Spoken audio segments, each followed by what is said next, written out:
back to Miss Bree Reads. I'm Miss Bree, and this week we have a new story.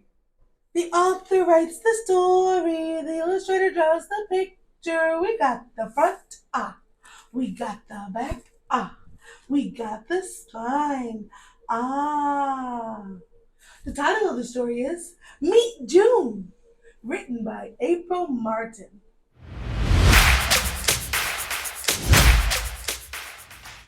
I don't know if you can tell or not, but this isn't my usual location. I'm on summer vacation, just like June. I'm on a gigantic boat cruising to 3 different islands. Isn't that crazy? The Calendar Kids, Meet June, written and illustrated by April Martin. This is June. June was so excited. School was out for the summer. June waved goodbye to her teacher, Miss Seasons, and the principal, Mr. Calendar. Get it? Calendar. June loves the warm summer days, but most of all, she loves the summer trips her family plans each year. One year, they went to the mountains.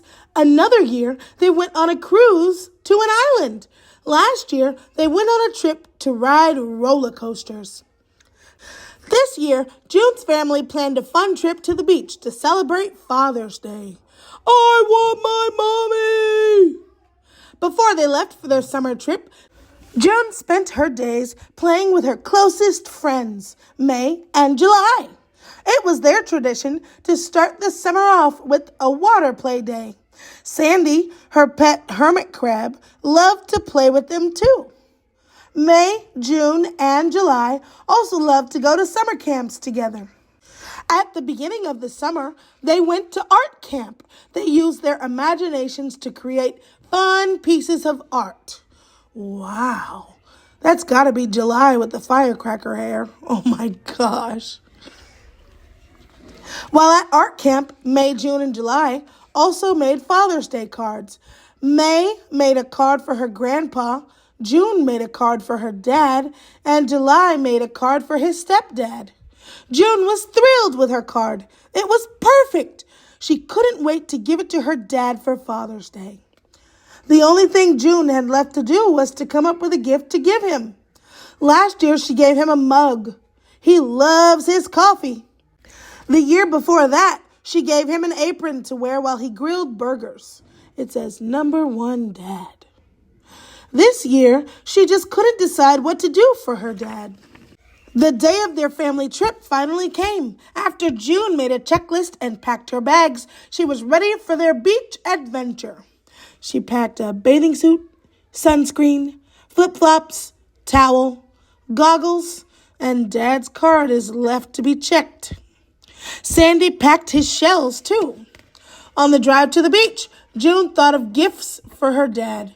I could give him a pet crab. No, I could give him a new pair of swim trunks. But I don't know his size. I know, June thought. I'm going to build him the biggest sandcastle at the beach. First, June had to come up with a plan. She thought of everything she needed to make a sandcastle. She needed a shovel, a bucket, a castle mold, shells for decorations, and water. June was so excited to get started on the surprise sandcastle. By the time they made it to the beach, the sun was setting. She would have to wait until the morning to build the most amazing sandcastle ever. On the first day of the trip, an afternoon summer storm swept through and it rained. Not the best day to build a sandcastle. On the second day, the rain finally stopped, and June spent so long in the pool, she totally forgot to get started. Finally, the next day, she jumped out of bed and began building as soon as she woke up. I'm moving in.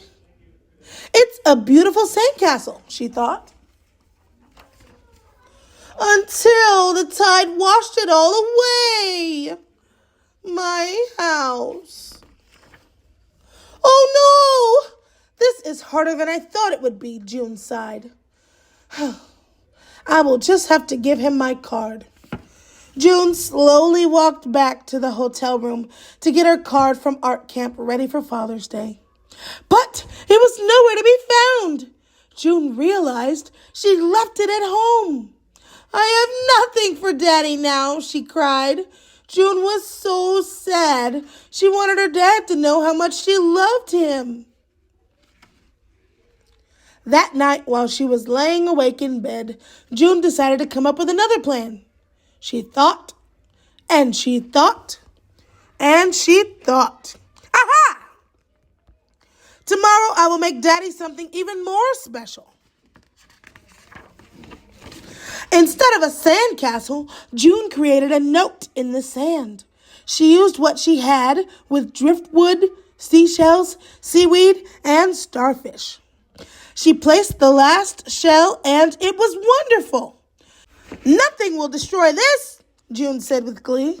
It is perfect. It is a note and a gift. Daddy, Daddy, I have something special for you. Close your eyes, shouted June in excitement on Father's Day morning. Surprise! Happy Father's Day! June said. Oh, Junebug, I love it. This must have been a lot of work. You didn't need to do all this for me, Dad said. I love just being able to spend time with you. That afternoon, they made June's favorite, her dad's famous burgers. They spent all day playing on the beach and building sandcastles together. This is the best trip ever, June thought. As they drove home, June could feel the warm summer air blowing through the car. She wondered what they would plan for next year's trip. Most of all, June could not wait to get home and hear what special things May and July did for Father's Day. The next day, May told June all about how she spent the day with her grandpa, who told stories about her dad. July told June about the crazy camping trip he went on with his stepdad. May, June, and July all laughed at the stories they shared. What a great start to summer, June cheered. The end. And that's the end of our story, my little bookworms. I hope you enjoyed it as much as I did. If you enjoyed reading this book with me, check out the link in the description. Remember, reading is a magical adventure that can take you anywhere you want to go. So keep reading and exploring new worlds. Until next time, farewell, my friends. Subscribe and like. Comment what book you'd like to hear next. Miss Bree reads. Miss Bree reads. Stay curious and spread the joy.